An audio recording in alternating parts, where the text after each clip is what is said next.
ఓం నమో వెంకటేశాయ.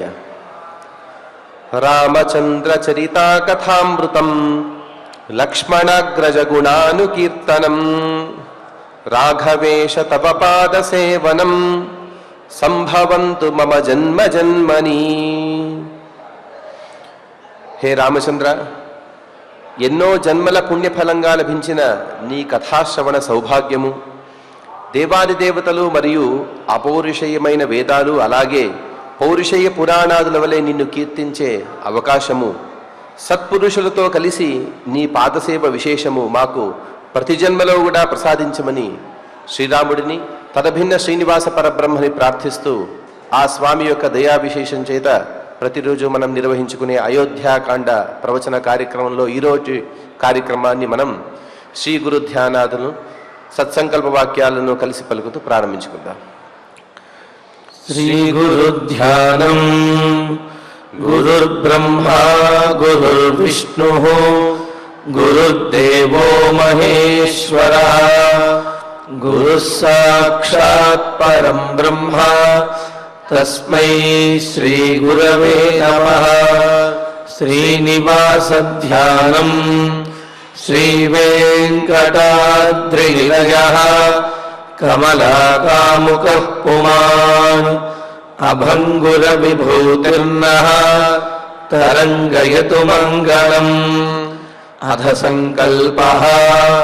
శ్రీమదాదివరాహ క్షేత్రే విరాజమానస్య శ్రీ పద్మావతీ జానేః అఖిలాండకోటి బ్రహ్మాండ నాయకస్య శ్రీరామచంద్ర రూపాంతరస్య భగవతః శ్రీ వెంకటేశ్వర స్వామినః సన్నిధౌ హనుమత్ సీతా లక్ష్మణ భరత శత్రుఘ్న పరివార సమేత శ్రీరామచంద్ర పరబ్రహ్మణః పరిపూర్ణానుగ్రహేణ అస్మిన్ భువనే సమస్తాదివ్యాధీనాం నివారణార్థం భారతవర్షే విద్యా విత్త వాణిజ్య కృషి వైద్య వైజ్ఞానిక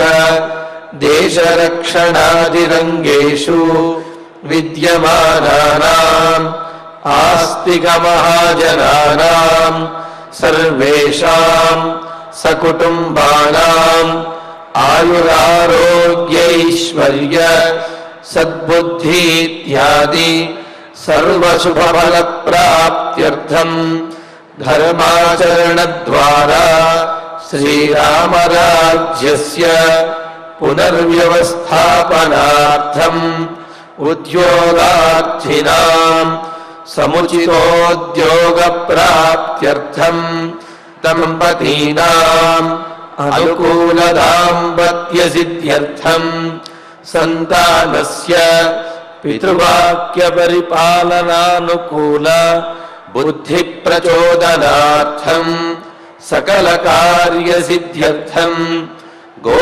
సంరక్షణార్థం చ శ్రీమద్వాల్మీకి రామాయణే అయోధ్యాకాండే యథాశక్తి శ్లోక వ్యాఖ్యాన పురస్సరం పంచోత్తరశతతమ సర్గ శ్లోక పారాయణం తథా శ్రీధన్వంతరి మంత్ర పారాయణం చ అన్యోన్య సాహాయ్యేన ఆచార్య ముఖేన కరిష్యామహే.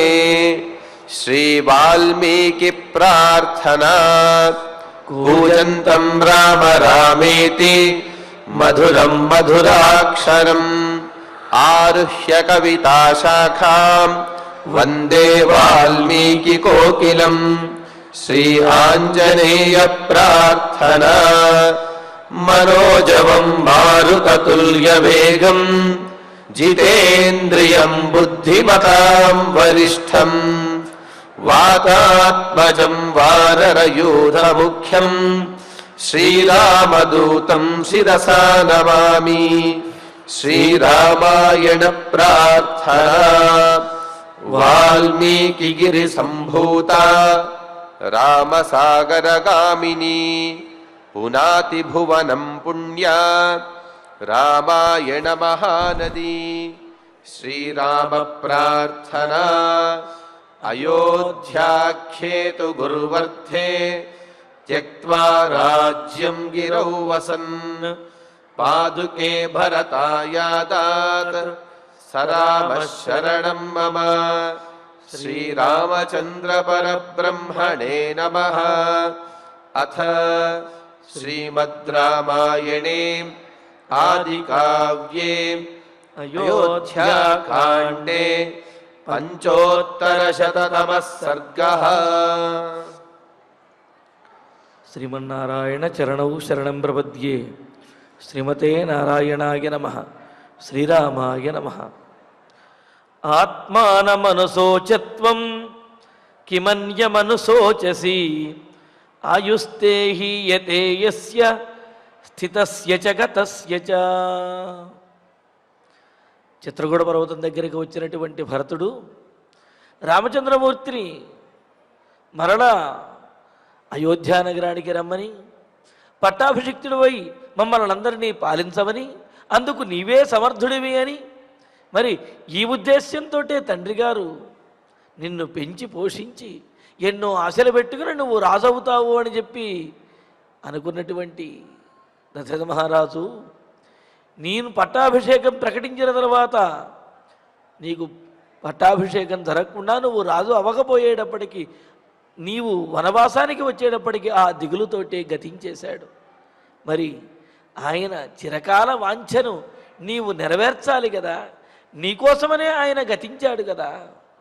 దానికి కారణం మా తల్లి అయినటువంటి కైకేయి నేను కదా అని ఈ విధంగా భరతుడు బాధపడుతూ ఉంటే, నాయన ఈ లోకంలో ఎవరి యొక్క మరణం వరకు ఎవరు కారణమని చెప్పడానికి వీల్లేదు.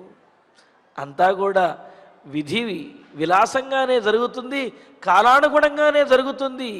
తండ్రి గారికి కాలధర్మం చేశారు, ఆయన కాలం గడిచిపోయింది వెళ్ళారు తప్ప తల్లి వలనో నీ వలనో వెళ్ళింది అనుకోవటం పొరపాటు. పైగా ధర్మము కోసము అని చెప్పి ఆయన ప్రాణములు విడిచిపెట్టాడు.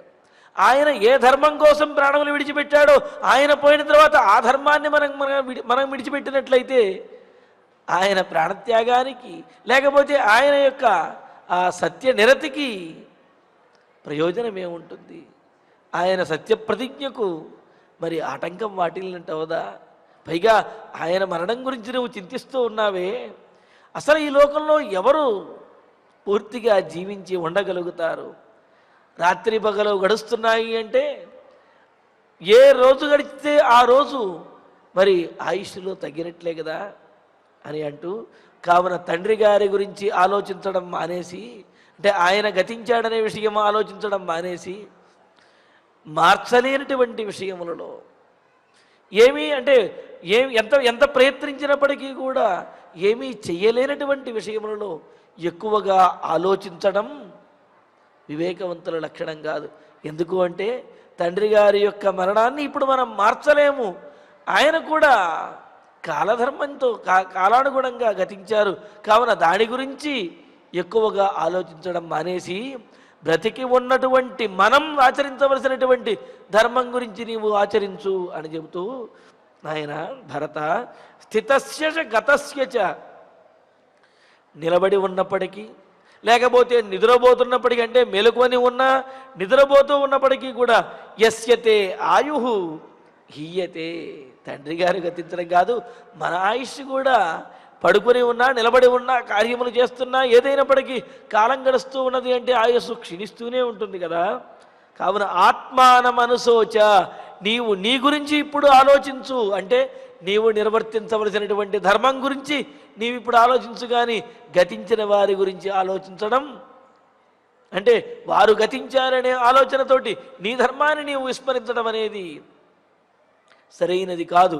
కావున నిలబడి ఉన్నా కూర్చొని ఉన్నా పడుకొని ఉన్నా ఏదైనప్పటికీ కాలం గడుస్తున్నది అంటే ఆయుష్ క్షీణిస్తూ ఉంటుంది. ఆయుష్ ఉన్నప్పుడే మనం ఆచరించవలసిన వాడిని ఆచరించాలి తప్ప గతించిన వారి గురించి శోచిస్తూ అంటే బాధపడుతూ మనం ఆచరించవలసిన వాటిని ఆచరించకపోతే మన కాలం కూడా వ్యర్థమైపోయి జీవితం నిరర్ధకమైపోతుంది. కావున గడిచిపోయినటువంటి కాలం తిరిగి రాదు. కావున ఉన్నటువంటి కాలాన్ని మనం సార్థకం చేసుకోవాలి. ఈ ఆత్మకు గతించిన తర్వాత ఏది కావాలి, ఏది పొందాలి అనే దాని గురించి బ్రతికి ఉన్నప్పుడే మనం ఆలోచిస్తూ ఉత్తమగతల గురించి ప్రయత్నించినట్లయితే, ధర్మాన్ని ఆచరించినట్లయితే అప్పుడు జీవితం సార్థకమవుతుంది అని చెబుతూ, సహైవ మృత్యుర్వ్రజతి సహ మృత్యుర్నిషీదతి గత్వా సుదీర్ఘమధ్వానం సహ మృత్యుర్నివర్తతే. మృత్యువేదో వస్తుంది వస్తుంది అంటూ ఉంటారు కదా నాయన. వస్తుంది వస్తుంది కాదు, ఎప్పుడూ వెంటనే ఉంటుంది. స్నేహితుల్లాగా ఎప్పుడూ కూడా వెంటనే ఉంటుంది అంటూ, మృత్యు సహయేవ వ్రజతి, వెంటనే నీడలాగా వెంట నడుస్తూ ఉంటుంది. సహమృత్యు నిషీదతి, పడుకుని ఉంటే కూర్చుని ఉంటే ఆ మృత్యువు కూడా మనతో పాటే కూర్చుంటుంది. అధ్వానం గత్వా సహ మృత్యు నివర్తతే. అధ్వానం గత్వా, మరలా ఆ మార్గంలో నడిచి వెళుతూ తనతో పాటు ఏ మృత్యువు అయితే ప్రయాణిస్తూ ఉన్నదో ఆ మృత్యువుతో పాటు కొంతకాలం ప్రయాణించిన తర్వాత ఇంకా ఆ మృత్యువుకి కాలం వస్తుంది, అంటే ఆ సమీపిస్తుంది, సమయం వస్తుంది. అప్పుడు ఆ మృత్యువుతో పాటు వీడు వెళతాడట. చూడండి, ఇక్కడ చూడండి. అంటే బ్రతికి ఉన్నంత కాలము కూడా మృత్యువు ఈ శరీరాన్ని అనుసరించి వస్తూ ఉంటుంది. కూర్చుంటే కూర్చుంటుంది, నుంచుంటే నుంచుంటుంది, అలా చేస్తూ ఉంటుంది. ఈ శరీరానికి కాలం ఎప్పుడైతే గడిచిందో అప్పుడు ఈ శరీరం ఆ మృత్యువుని అనుసరించి, అంటే ఈ ఆత్మ ఆ మృత్యువుని అనుసరిస్తుంది, ఆత్మన శరీరం నుండి విడిపోయి. కావున నాయన, మృత్యువు వచ్చింది అనో లేకపోతే వస్తుంది అనో అని అనుకోవటానికి వీల్లేదు. ఎప్పుడూ మనతో పాటే ఉంటుంది. దానికి సమయం వచ్చినప్పుడు మనతో పాటు ఉన్నటువంటి ఆ మృత్యువు సమయం వచ్చినప్పుడు తనతో పాటు మనల్ని తీసుకువెళుతుంది అని చెప్పి, కావున మరణము గురించి, తండ్రి గారి యొక్క మరణము గురించి, మనం పడుతున్నటువంటి కష్టముల గురించి నీవు ఆలోచించవద్దు, చేయవలసినటువంటి ధర్మం గురించే నీవు ఆలోచించు అని చెప్పి అంటున్నాడు. అందుకనే అంటారు, అజరా మరవత్ప్రాజ్ఞ విద్యామర్ధంచ చింతయేత్ గృహీత ఇవ కేశేషు మృత్యునా ధర్మమాచరేత్ అని చెప్పి అన్నారు. అంటే మనం జీవితంలో ఎదగటానికి ధనాన్ని సంపాదించిన, లేకపోతే విద్యను ఆర్జించినప్పటికీ కూడా ఆ విద్యను ధనాన్ని సంపాదించేటప్పటికు మనకు భవిష్యత్తు ఉన్నది. మనం జీవించి ఉన్నంతకాలము సుఖంగా జీవించాలి, గౌరవంగా జీవించాలి అనే భావనతోటి విద్యను ధనాన్ని కూడా ఆర్జిస్తూ ఉండాలి. మరి ధర్మాన్ని ఆచరించేటప్పుడు మనం ధర్మాన్ని ఆచరించడానికి మనకు భవిష్యత్తు ఉంటుందో ఉండదో, అంటే ఏమిటి, ఇవాళ కనుక ధర్మాన్ని ఆచరించకపోతే రేపు మనం ధర్మాన్ని ఆచరించడానికి ఉంటామో ఉండమో అనే భయంతో గృహీత ఇవ కేశేషు, మృత్యువు జుట్టుబట్టుకు తిరుగుతూ ఉంటుంది. కావున ఎప్పుడు ఈడ్చుకుపోతుందో తెలియదు. కావున ధర్మాన్ని వెంటనే ఆచరించాలి. ధర్మాన్ని ఆచరించడానికి జాగు చెయ్యకూడదు, నిర్లక్ష్యం చెయ్యకూడదు అని అంటుంది ధర్మశాస్త్రం. అందుకనే సర్వత్రా కూడా మృత్యువు మనకు తెలియకుండా మనల్ని వెన్నుండి మనమంటే తిరుగుతూ ఉంటుంది. దానికి సమయం వచ్చినప్పుడు తీసుకుపోతుంది. కావున జీవించి ఉన్నంతకాలము కూడా ధర్మాన్ని ఆచరించినట్లయితే ఆ తరువాత సద్గతులు కలుగుతాయి. అంతేకాని మృత్యు వచ్చేస్తుందని భయపడటము, మరణించినటువంటి వారి గురించి ఎక్కువగా చింతించడము అనేది వివేకవంతుల యొక్క లక్షణం కాదు అంటూ, గాత్రేషు వళయ ప్రాప్త శ్వేతాశ్చైవ శిరోరుహా జరయా పురుషో జీర్ణ కింహి కృత్వా ప్రభావయేత్. ఎంతటి వాడికైనా, ఎంతటి సంపన్నుడికైనా, ఎంతటి గొప్పవాడికైనా, ఎవరికైనా సరే శరీరము కలిగి ఉన్నాడు అంటే శీర్యతే ఇది శరీరం, అంటే క్షీణించే శిథిలమయ్యే స్వభావం కలిగినటువంటిది ఈ శరీరం. అది వయసు గడిచిన కొద్దీ కూడా మరి శరీరం మీద ముడతలు వస్తూ ఉంటాయి. గాత్రేషు వలయప్రాప్త, శరీరం మీద ముడతలు వస్తూ ఉంటాయి. శిరోరుహా శ్వేతాశ్చైవ, వెంట్రుకలు తెల్లబడుతూ ఉంటాయి. పురుషా కిమిహి కృత్వా ప్రభావయేత్. కావున కాలానుగుణంగా ఇవన్నీ జరిగేటటువంటివే. వీటి గురించి చింతించకూడదు.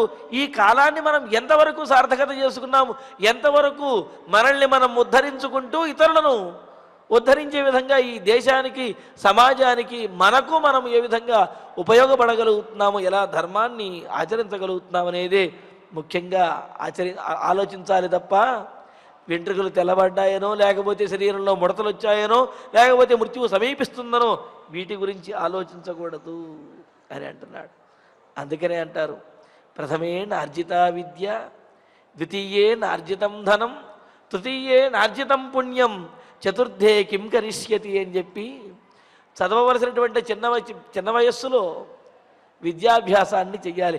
ఆ విద్యాభ్యాసం చేసిన తర్వాత ఒక వయసు వచ్చిన తర్వాత ఉద్యోగము, సంపాదన, వివాహము, ఆ తర్వాత పుణ్యము మొదలైనటువంటివి కూడా పొందడము, ఆ తరువాత నివృత్తి మార్గము అని చెప్పి అన్నారు.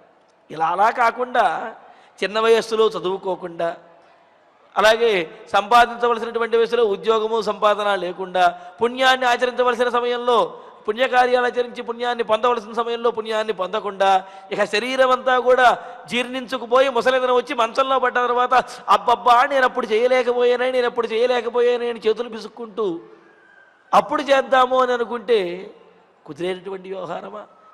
కావున శరీరంలో ఓపిక ఉన్నప్పుడే మనం ఆచరించగలిగినటువంటి ధర్మములను ఆచరించడం ద్వారా శరీరంలో శక్తి క్షీణించిన తర్వాత నిశ్చింతగా జీవించవచ్చును, నిశ్చింతగా బ్రతకవచ్చును. ఆ బ్రతికినంతకాలము ఆ తరువాత ఉత్తమ గతులను పొందగలుగుతాం. కావున ఈ శరీరానికి ముడతలు, ముసలితనము, జుట్టు తెల్లబడము, మరణము ఇవన్నీ కూడా కాలానుగుణంగా తప్పనిసరిగా ప్రాప్తించేటటువంటివి. వీటి గురించి ఆలోచించడం మానేసి శరీరం శక్తిగా ఉన్నప్పుడు ధర్మాన్ని ఎలా ఆచరించాలి అనే దాని గురించి ఆలోచించాలి. కావున భరత, తండ్రి గారి యొక్క మరణం గురించి ఆలోచించకుండా నీవు ఆచరించవలసినటువంటి ధర్మం గురించి ఆలోచించు అని అంటూ, నందంత్యుదిత ఆదిత్యే నందంత్యస్తమితే రవౌ ఆత్మనో నావబుధ్యంతే మనుష్యా జీవిత క్షయం.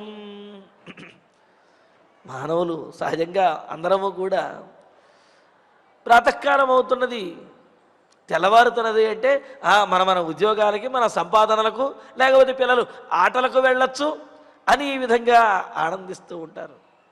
మరి రాత్రి అవుతున్నది అంటే సుఖాలు పొందవచ్చును, అలాగే మనం నిద్రించవచ్చును అని చెప్పి వీటి గురించి ఆలోచిస్తూ ఆనందిస్తూ ఉంటాం.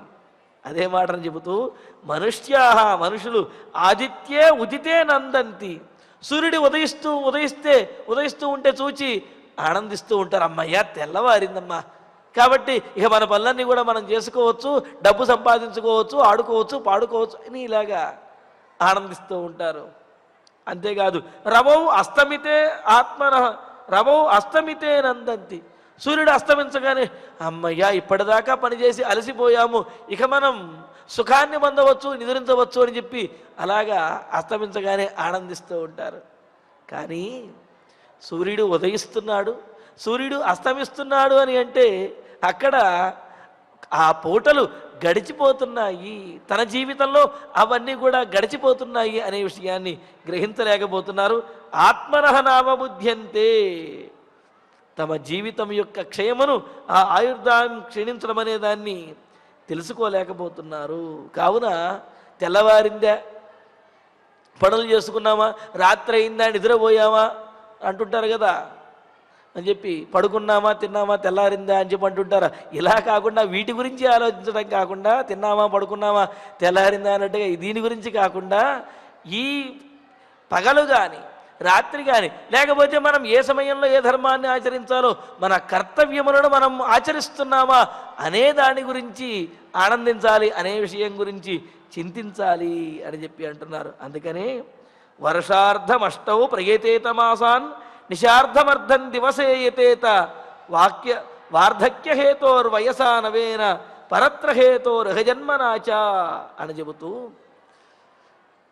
చీమలు మొదలైనటువంటి చిన్న చిన్న జంతువులు కూడా అవి వర్షాకాలములలో సుఖంగా ఉండటం కోసం, ఆహారానికి లోటు లేకుండా ఉండడం కోసం ఆ మిగతా ఎండాకాలం అంతా కూడా కష్టపడుతూ ఆహారాన్ని వాటిని కూడా సమకూర్చుకుని వర్షాకాలం వచ్చేటప్పటికీ అవి బయట తిరగలేవు కావున అవి ఉన్నటువంటి గూడులోనే ఉండి అవి వాటిని ఆ ఆహారాన్ని వాటిని ఆస్వాదిస్తూ అనుభవిస్తూ ఉంటాయట. అలాగే మరి మనం కూడా మానవులం కూడా ఏం చేయాలి అంటే కొన్ని అంటే మాసం 8 మాసములు అంటే 4 వర్షాకాలమైనటువంటి 4 మాసములకు కావలసినటువంటి ఏర్పాట్లన్నీ కూడా మిగతా మాసములలో ఏర్పాటు చేసుకో 8 మాసాల్లో ఏర్పాటు చేసి సంపాదించి పెట్టుకోవాలి. అదేవిధంగా మనము గతించిన తర్వాత పరలోకంలో సుఖమును పొందడం కోసం ఉత్తమమైనటువంటి లోకాలు పొందడం కోసం ఇహలోకంలోనే మనం ప్రయత్నపూర్వకంగా దానికి కావలసినటువంటి పుణ్యాన్ని సంపాదించి పెట్టుకోవాలి. అలా పెట్టుకోగలిగినప్పుడే ఉత్తమమైనటువంటి గతులు కలుగుతాయి. కానీ ఈ కాలం అంతా వ్యర్థం చేసినట్లయితే అవసరమైనటువంటి కాలం వచ్చే సందర్భంలో అప్పుడు అధోగతి పాలవలసి వస్తుంది. కావున బుద్ధిమంతులు ఈ తత్వాన్ని తెలుసుకుని శరీరంలో శక్తి ఉన్నప్పుడే తాము ఆచరించవలసినటువంటి ధర్మములన్నీ కూడా ఆచరించాలి అంటూ హృష్యంతి ఋతుముఖం దృష్ట్వా నవం నవమిహాగతం ఋతూనాం పరివర్తేన ప్రాణినాం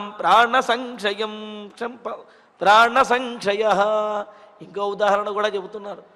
వసంత ఋతువు గడిచిపోయి గ్రీష్మ ఋతువు గడిచిపోయి ఇలా శరదృతువు ఋతువులు వస్తూ ఉంటాయి. వర్ష ఋతువు, శరదృతువు, హేమంత ఋతువు, శిశిర ఋతువు అని ఇలా ఋతువులు మారుతూ ఉన్నాయి. మారినప్పుడల్లా ఒక్కొక్క ఋతువులో ఒక్కొక్క విశేషములను ఆస్వాదిస్తూ మరి అమ్మయ్య ఈ ఋతువు గడిచిపోయి ఈ ఋతువులో అన్నీ ఆస్వాదించాం, తరువాత ఋతువు వస్తే బాగుండు అనిపిస్తుంది. ఆ ఋతువు ఆస్వాదించిన తర్వాత మరీ ఎండలుగా ఉన్నాయి, కాస్త వర్షాలు పడితే బాగుండు అనిపిస్తుంది. ఈ వర్షాలు పడిన తర్వాత ఇంకా హేమంత ఋతువు, ఇలాగా ఒక్కొక్క ఋతువులో ఉన్నటువంటి సుఖములను ఆస్వాదిస్తూ తర్వాత ఋతువు కోసం ఎదురు చూస్తూ మరలా వసంత ఋతువు వస్తే బాగుండు అని చెప్పి మరలా 6 ఋతువుల తర్వాత తప్ప సంవత్సరం తర్వాత తప్ప మరలా వసంత ఋతువు రాదు అని చెప్పి ఆ వసంత ఋతువు కోసం ఇలా ఎదురు చూస్తూ ఉంటాం. కానీ ఎదురు చూచే ఋతువులు గడిచిపోయిన కొద్దీ జీవితంలో కూడా అవి గడిచిపోతున్నాయి అనే విషయాన్ని తెలుసుకోలేకపోతున్నారు. కాలచక్రంలో ఆ రేకుల వంటివి ఈ ఋతువులన్నీ కూడా తిరిగిపోతూ ఉంటాయి, మరలా వస్తూ ఉంటాయి. అలా ఒకసారి తిరిగింది అంటే ఆ ఒక ఆవృత్తి అనేది పూర్తి అయినట్లు అవుతుంది, జీవితకాలంలో అవి గడిచిపోయినట్లు అవుతుంది. అందుకనే ఋతుముఖం దృష్ట్వా ఇహ నవం ఆగతం ఇది హృష్యంతి. ఋతువులను చూస్తూ కొత్త ఋతువులు వచ్చాయి, కొత్త రుచులు, కొత్త వాతావరణము, కొత్త ఆహ్లాదము, వీటినన్నిటినీ ఆస్వాదించవచ్చును అని చెప్పి ఆనందపడుతున్నారు. కానీ ఋతువునాం పరివర్తేన, ఋతువులు ఇలా పరివర్తన చెందుతూ మారుతూ ఉంటే ప్రాణినాం ప్రాణసంక్షయ, ప్రాణుల యొక్క ఆ జీవితము ఆయుష్ కూడా అలా తరిగిపోతూ ఉంటుంది కదా. కావున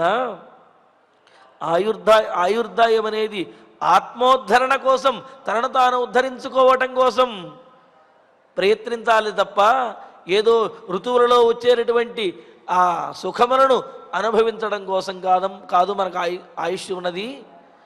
ఆయా ఋతువులలో ఆచరించవలసినటువంటి ధర్మములను ఆచరించడం కోసమే ఈ శరీరం అనేది ఉన్నది అని అంటూ యథా కాష్టంచ సమేయాతాం మహార్ణవే సమేత్య చ వ్యపేయాతాం కాలమాసాద్య కంచన. ఇంకా అంటూ ఉన్నాడు, నాయన దశరథ మహారాజు మొన్నటిదాకా మనతో ఉన్నాడు, ఇప్పుడు మనతో లేడు అని చెప్పి కదా నీవు బాధపడుతూ ఉన్నావు. అలాగే నేను ఇంతకు చిన్నప్పుడంతా మనందరం కలిసి పెరిగాము, ఇప్పుడేమో నేను వనవాసానికి వచ్చేశాను అని కదా నువ్వు బాధపడుతున్నావు. కానీ వాస్తవం తెలుసా, ఈ జీవితంలో మహార్ణవే కాష్టంచ యథా సమేత్యాసాద్య. సముద్రంలో ఏదో ఎక్కడి నుంచో ఒక చెక్క లేకపోతే ఒక కొమ్మ లాంటిది కర్ర కొట్టుకు వస్తూ ఉంటుంది, మరెక్కడి నుంచో మరొక కర్ర కొట్టుకు వస్తూ ఉంటుంది. అలా వచ్చి ఆ 2 కర్రలు కూడా, ఆ 2 చెక్కలు కూడా కొంతకాలము కలిసి ప్రయాణిస్తూ ఉంటాయి. అలా వస్తున్నప్పుడు ఇంతలో ఒక అల వచ్చేస్తుంది. ఆ అల వచ్చినప్పుడు ఈ కర్ర దానిగా వెళ్ళిపోతుంది, ఇంకో కర్ర మరొక వైపుకు వెళ్ళిపోతుంది. అంటే ఏమిటి? కొంతకాలం కలిసి ప్రయాణించాయి కావున ఆ రెండు కర్రలు కూడా ఇక జీవితాంతము అలాగే ఉండిపోతాయా శాశ్వతంగా అంటే అలా ఉండవు. ఈ జీవితం అనే ఈ సంసారం అనే ఈ సాగరంలో కూడా కలిసినటువంటి మనుషులు కూడా అంతే. తాము ఎంతవరకు అయితే కలిసి ఉంటారో అంతవరకు కలిసి ఉంటారు. ఆ తర్వాత ఈ కాలచక్రంలో ఉండేటటువంటి మృత్యువు అనే కెరటము చేత విడదీయబడి ఎవరికి వారే అన్నట్లుగా ఉంటారు. కావున అలాగా యాదృచ్ఛికంగా కలిసి యాదృచ్ఛికంగానే కాలధర్మానుగుణంగా విడిపోయేటటువంటి ఈ కలయిక విడిపోవటం వీటి గురించి చింతించరాదు. కావున యథా సమేత్య ఆసాధ్య యథా వ్యపేయాతాం, ఎలా విడిపోతాయో అలాగే ఏవం భార్యాశ్చ పుత్రాశ్చ జ్ఞాతయశ్చ ధనాని చ సమేత్య వ్యవధావంతి ధ్రువో హ్యేషాం వినా భవః. అలాగే ఏవం భార్యాశ్చ పుత్రాశ్చ జ్ఞాతయః ధనాని చ, ఏ విధంగా అయితే ఆ కర్రలు కలిసినటువంటివి ఆ ప్రవాహంలో కొంతకాలము కలిసి ముందుకు నడిచి ఆ తరువాత కెరటాలకు విడిపోతాయో అలాగే ఈ సంసారము అనే సాగరంలో కూడా భార్య, బిడ్డలు, బంధువులు, ధనములు అనే వీటితోటి మనం కొంతకాలం ప్రయాణిస్తాం. ప్రయాణించిన తర్వాత కాలం తిరిగిన తర్వాత వాటి నుండి విడిపోతూ ఉంటాం.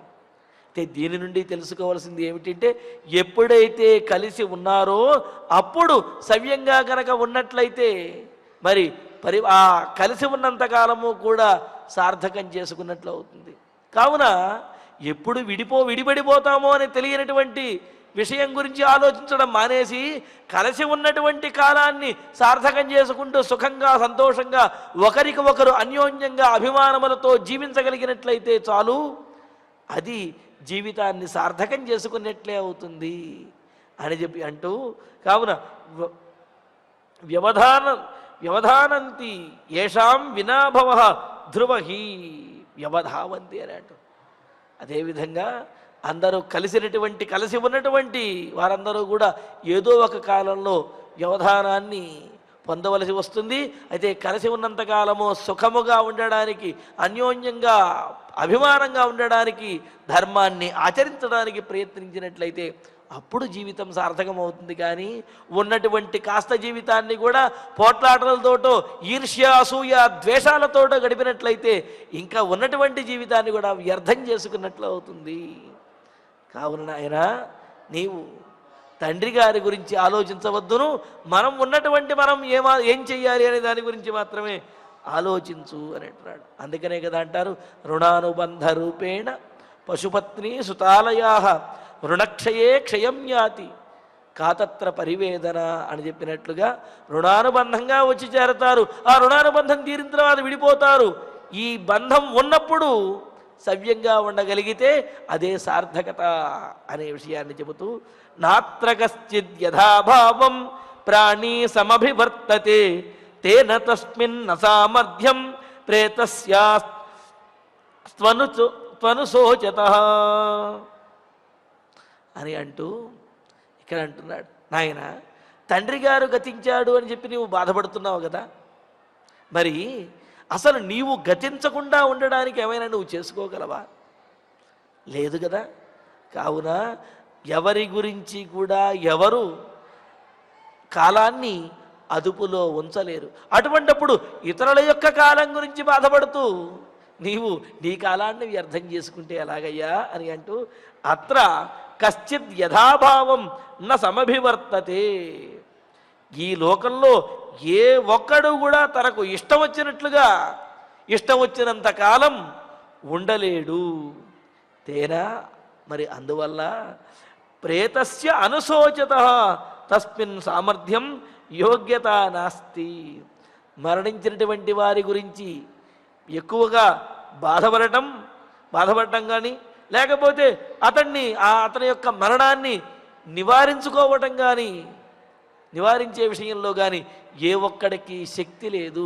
మరణించినటువంటి వారి గురించి బాధపడటమే కాదు, బ్రతికి ఉన్నటువంటి తన మృత్యువుని ఆపుకోవటం కూడా ఎవరికి ఆ విషయంలో కూడా శక్తి సామర్థ్యములు అనేవి లేవు.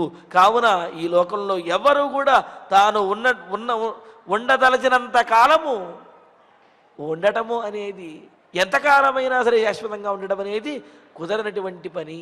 కావున జీవించి ఉన్నటువంటి వాడే తన గురించే తనకు పూర్తిగా అదుపు చేసుకునేటువంటి శక్తి లేనప్పుడు, ఆ ఆయుష్ని తగ్గించుకోకుండా పెంచుకునేటువంటి శక్తి లేనప్పుడు గతించినటువంటి వారి గురించి ఆలోచిస్తూ నీ జీవితాన్ని, నీ ఆయుష్ని కూడా ఎందుకు వ్యర్థం చేసుకుంటావు నాయనా?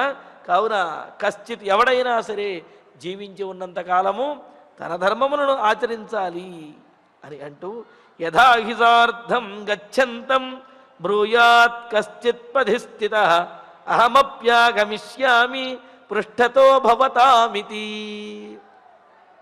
ఈ జీవితంలో దారితోచనటువంటి పరిస్థితుల్లో ఏ మార్గంలో వెళ్ళాలి అని తెలియనప్పుడు మనం ఏం చేస్తాం?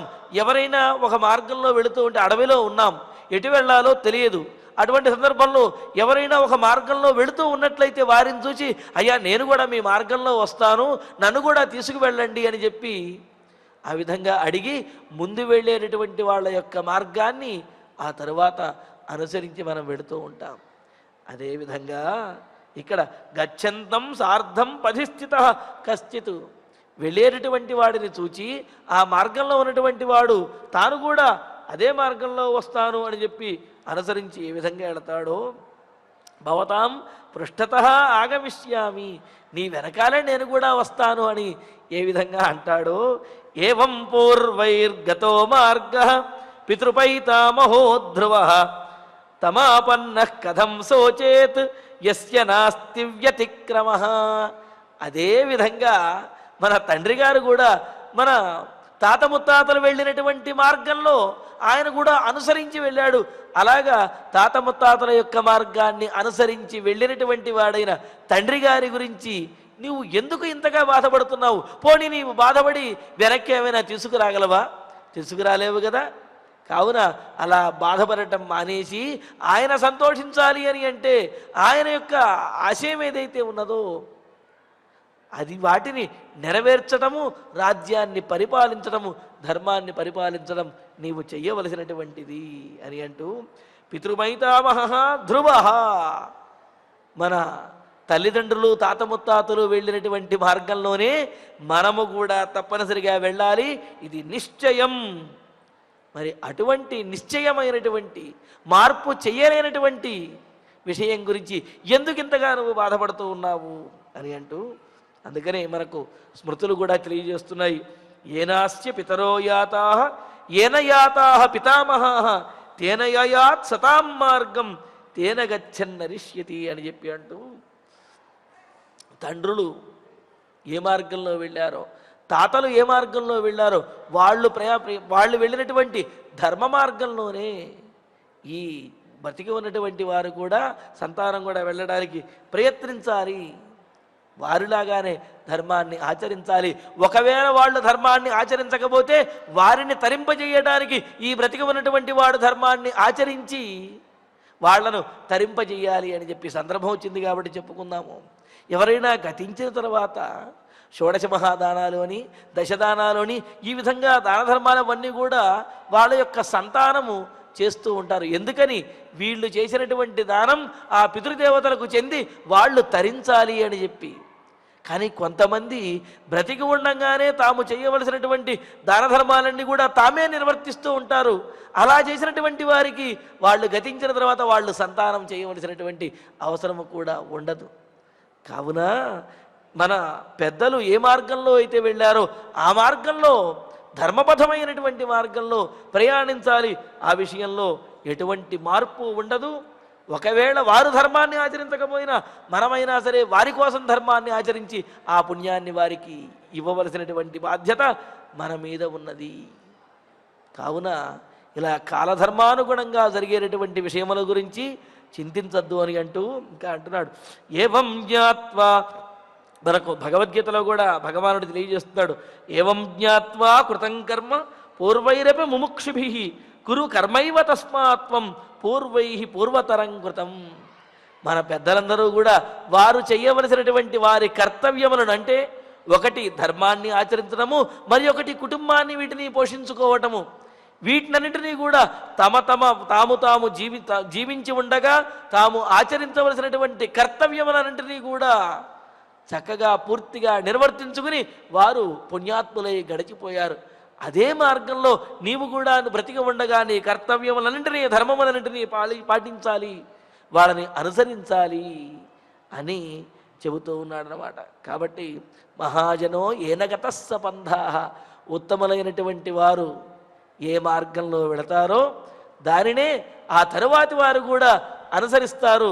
అలాగే మన తాత ముత్తాతల యొక్క మార్గాన్ని మన తండ్రి గారు అనుసరించి వెళ్ళారు, దాని గురించి నీవు చింతించవద్దు అని అంటూ వయసఃపతమానస్య శ్రోతసోవాణి వర్తనే ఆత్మాసుఖే నియోక్తవ్యః సుఖభాజ ప్రజాస్మృతా. ఇంకా అంటున్నాడు శ్రోతసః వయసః పతమానస్య ఆత్మ సుఖే నియోక్తవ్యః. ప్రవాహం ఏదైతే ఉన్నదో ఆ ప్రవాహము వెనుకకు మరలి రానటువంటి ప్రవాహంలాగా ప్రవహించి ముందుకు పోయినటువంటి నీటిని మరలా వెనక్కి తీసుకురావడం అనేది కుదరదు. అలాగ వెళ్ళిపోయి అలా సముద్రంలో కలిసిపోతుంది తప్ప దాన్ని వెళ్ళిపోయినటువంటి నీటిని వెనక్కి మరలా రమ్మంటే ఆ ప్రవాహం వెనక్కి రాదు కదా. వెళ్ళకముందు ఏమైనా ఏర్పాటు చేసుకోవాలి.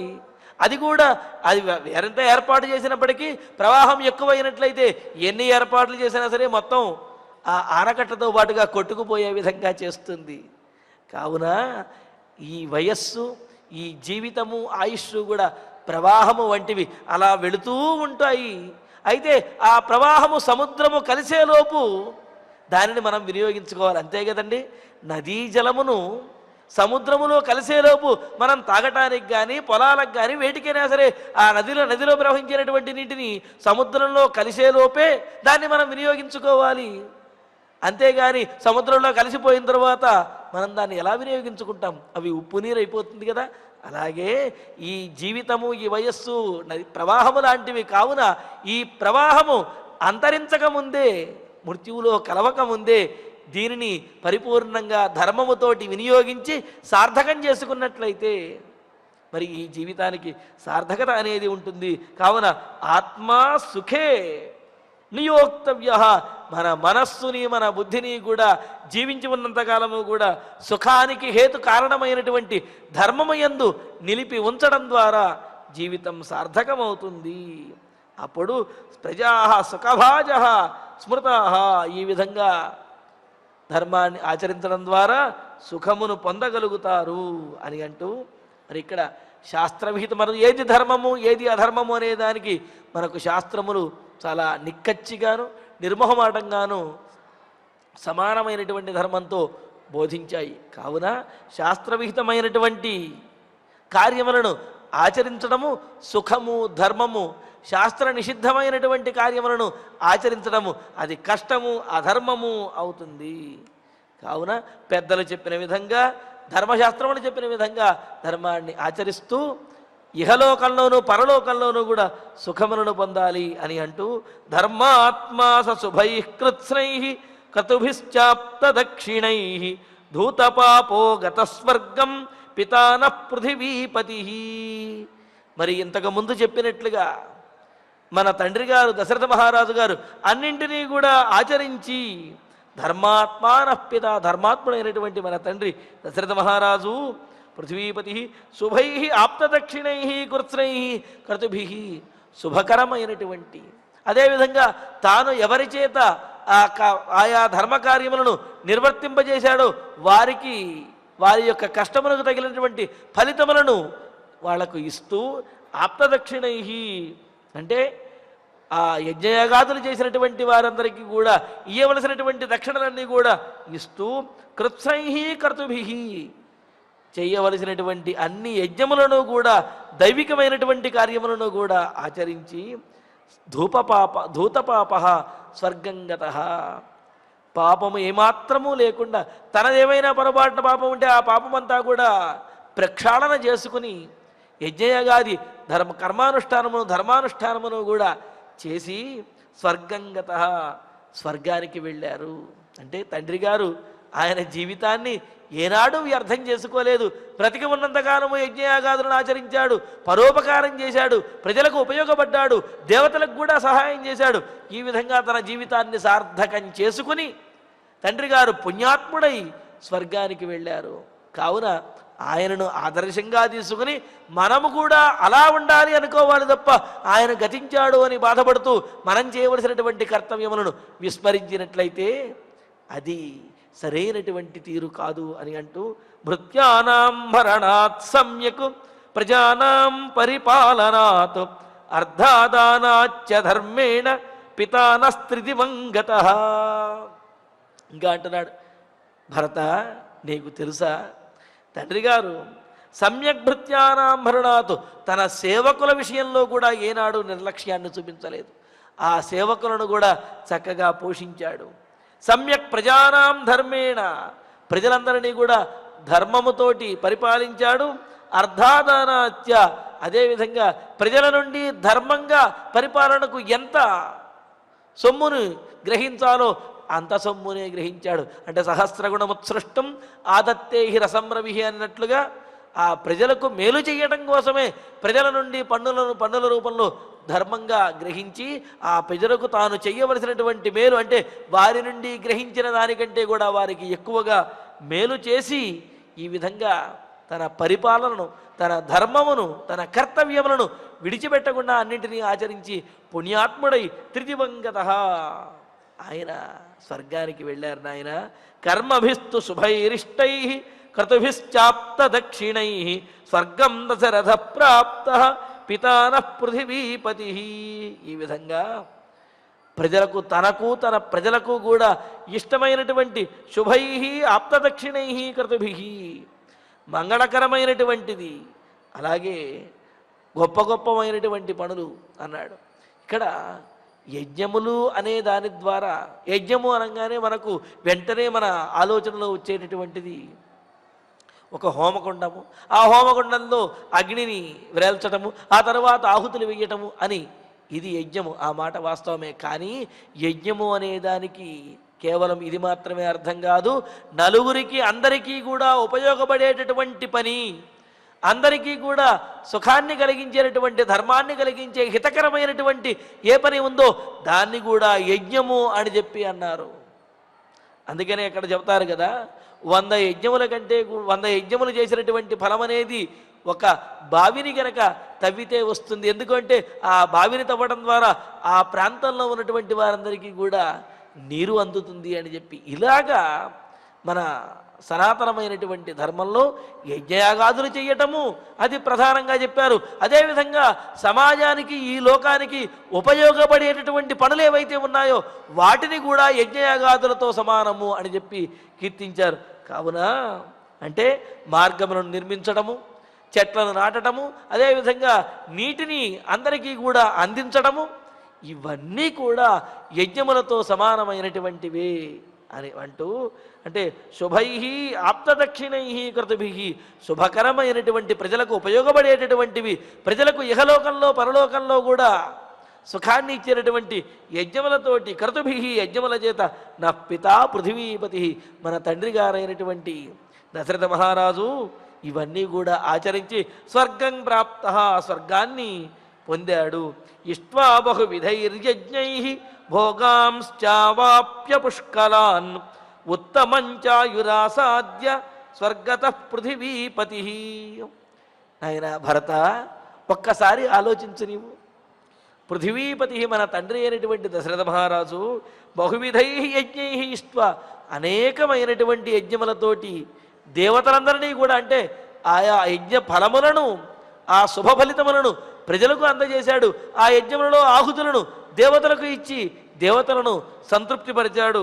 దేవతలను సంతోషపెట్టి పుష్కలాన్ భోగాంశ అవాప్య తాను పొందవలసినటువంటి సుఖములను, భోగములను కూడా పూర్తిగా అనుభవించినటువంటి వాడై ఉత్తమం ఆయుశ్చ ఆసాద్య, సామాన్యమైనటువంటి ఆయు ప్రమాణమా దశరథ మహారాజు గారిది, ఉత్తమం చాలా దీర్ఘమైనటువంటి ఆయుర్దాయమును పొంది ఎంత 60,000 సంవత్సరముల పాటు దశరథ మహారాజు జీవించాడు. మరి అలాగా జీవితంలో తాను చేయవలసినటువంటి ధర్మములను, కర్తవ్యములను అన్నీ ఆచరించి పొందవలసినటువంటి సుఖములను భోగములను అన్నింటినీ కూడా పొంది పుణ్యమును కూడా పొంది ఆయన 60,000 సంవత్సరములు జీవించి గతించాడయ్యా. అలా గతించినటువంటి జీవితాన్ని సఫలం సార్థకం చేసుకున్నటువంటి దశరథ మహారాజు గురించి, తండ్రి గారి గురించి ఈ విధంగా నువ్వు శోకిస్తూ ఉన్నావా? అలా శోకించడం తగదు అని అంటూ ఆయురుత్తమమాసాద్య భోగానపి చ రాఘవ సనసోత్య పితా తాత స్వర్గత సత్కృత సతాం. తాత, తండ్రి దశరథ తండ్రి భరత, ఉత్తమం ఆయు భోగాన్ అపి ఆసాద్య, జీవించవలసినటువంటి అంతకాలము దీర్ఘమైనటువంటి ఆయుష్ చేత, అంటే ఇక్కడ ఉత్తమం అంటే మిగతా రాజులు ఎవరైతే ఉన్నారో వారికంటే కూడా అధికమైనటువంటి ఆయుర్దాయం, మన వంశంలో మన పూర్వీకులు ఎంతటి ఆయుర్దాయాన్ని పొంది ఉన్నారో అంతకంటే కూడా ఎక్కువ ఆయుర్దాయాన్నే, ఎక్కువ జీవితాన్నే దశరథ మహారాజు గడిపాడు. అందువలన ఇక్కడ మరి మన పూర్వీకుల కంటే ఎక్కువ ఆయుర్దాయాన్ని పొందినవాడు ఇతర రాజుల కంటే కూడా ఎక్కువ ఆయుష్ని పొంది ఎక్కువ జీవితాన్ని పొందాడు. ఆ జీవితాన్ని కూడా దేవతల సేవ కోసం, ప్రజల సేవ కోసం, తనను తాను ఉద్ధరించుకోవటం కోసం ఈ విధంగా ధర్మాచరణతోటి సార్థకం చేసుకున్నటువంటి ఆ దశరథ మహారాజు భోగానపిచ ఆసాద్య, భోగములను కూడా పొంది సతాం సత్కృత, గొప్పవారి చేత పూజనీయుల చేత కూడా పూజలు అందుకున్నటువంటి వాడై, గొప్పవారి చేత కూడా కీర్తించబడినటువంటి వాడై, స్వర్గత, స్వర్గానికి వెళ్ళినటువంటి ఆ దశరథ మహారాజు ఆయన గురించి నశోచ్య, అతని గురించి ఆ దశరథ మహారాజు మన తండ్రి గారి గురించి మనం దిగులు పడకూడదు. ఆయన యొక్క జీవితాన్ని మనం ఆదర్శంగా తీసుకుని ఆ విధంగా ధర్మాన్ని ఆచరించడానికి ప్రాణములు పోయే స్థితి వచ్చినప్పటికీ కూడా ఇచ్చిన మాట తప్పకుండా ఉండే విధంగా ధర్మాన్ని ఆచరించేటటువంటి ఆ లక్షణాన్ని ఆయన ఆచరించి చూపించినటువంటి దానిని ఆదర్శంగా తీసుకుని మనము కూడా ప్రవర్తించాలి తప్ప ఆయన గతించాడు అని బాధపడడం వల్ల ప్రయోజనము లేదు అని చెప్పి భరతుడికి కర్తవ్య బోధ చేస్తూ ఉన్నాడు రామచంద్రమూర్తి. మరి ఇందులో ఉన్నటువంటి మరికొన్ని విశేషములను తరువాతి ప్రవచనంలో తెలుసుకుందాము. ఇక ఇప్పుడు ఆచార్యుల వారి ద్వారా శ్లోకాలను పారాయణ చేసుకుందాము.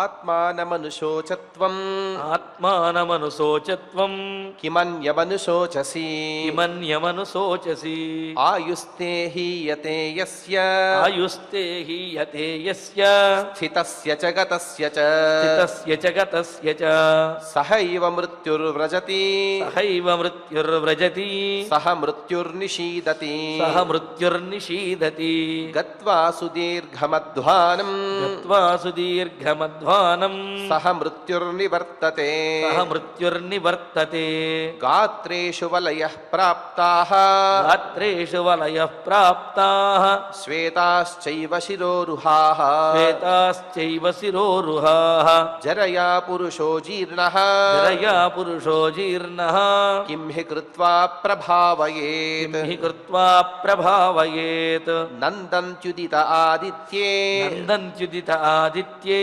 నంద్యంత్యస్తమితే రవౌ నందంత్యస్తమితే రవౌ ఆత్మనో నావబుధ్యంతే ఆత్మనో నావబుధ్యంతే మనుష్యా జీవితక్షయం మనుష్యా జీవితక్షయం హృష్యన్ ఋతుముఖం దృష్ట్వా ఋష్యంద్రియుతుముఖం దృష్ట్వా నవం నవమిహాగతం నవం నవమిహాగతం ఋతూనాం పరివర్తేన ఋతూనాం పరివర్తేన ప్రాణినాం ప్రాణసంక్షయః ప్రాణినాం ప్రాణసంక్షయః యథా కాష్ఠం చ కాష్ఠం చ యథా కాష్ఠం చ కాష్ఠం చ సమేతాయాం మహార్ణవే సమేయాతాం మహార్ణవే సమేత్య చ విపేయాతాం సమేత్య చ విపేయాతాం కాలమాసాద్య కంచన కాలమాసాద్య కంచన ఏవం భార్యాశ్చ పుత్రాశ్చ ఏవం భార్యాశ్చ పుత్రాశ్చ జ్ఞాతయశ్చ ధనాని ధనాని చ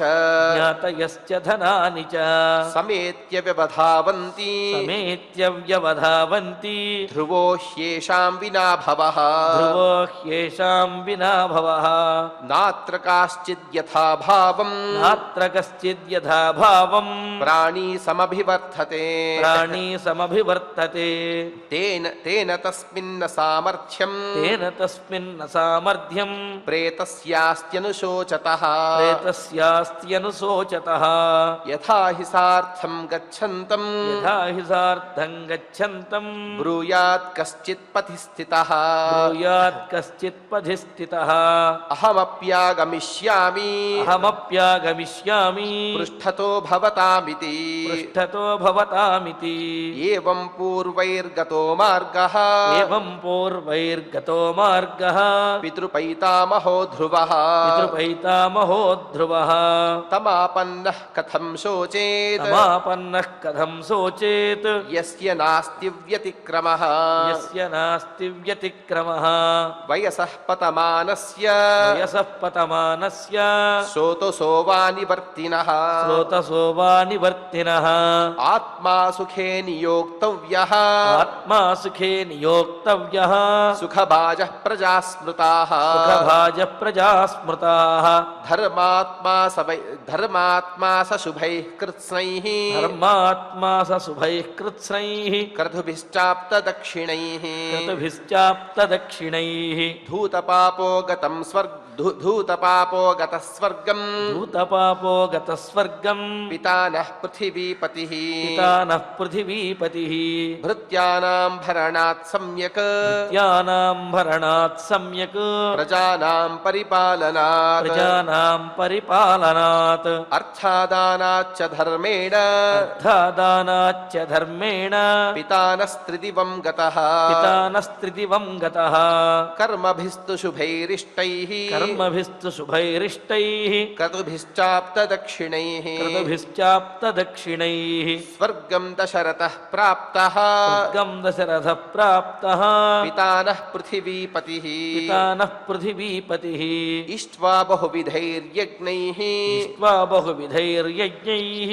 భోగాంశ్చావాప్య పుష్కలాన్ భోగాంశ్చావాప్య పుష్కలాన్ ఉత్తమం చాయురాసాద్య ఉత్తమం చాయురాసాద్య స్వర్గతః పృథివీపతిః స్వర్గతః పృథివీపతిః ఆయురుత్తమమాసాద్య ఆయురుత్తమమాసాద్య భోగానపి చ రాఘవః భోగానపి చ రాఘవః సనశోచ్యః పితా తాతః సనసోచ్యః పితా తాతః స్వర్గతః సత్కృతః సతాం స్వర్గతః సత్కృతః సతాం ఇత్యార్షే ఇత్యార్షే శ్రీమద్ రామాయణే శ్రీమద్ రామాయణే ఆదికావ్యే ఆదికావ్యే అయోధ్యాకాండే అయోధ్యాకాండే షడుత్తరశతతమే సర్గే షడుత్తర పంచోత్తర శతతమే సర్గే షోడశ శ్లోకాః షోడశ శ్లోకాః.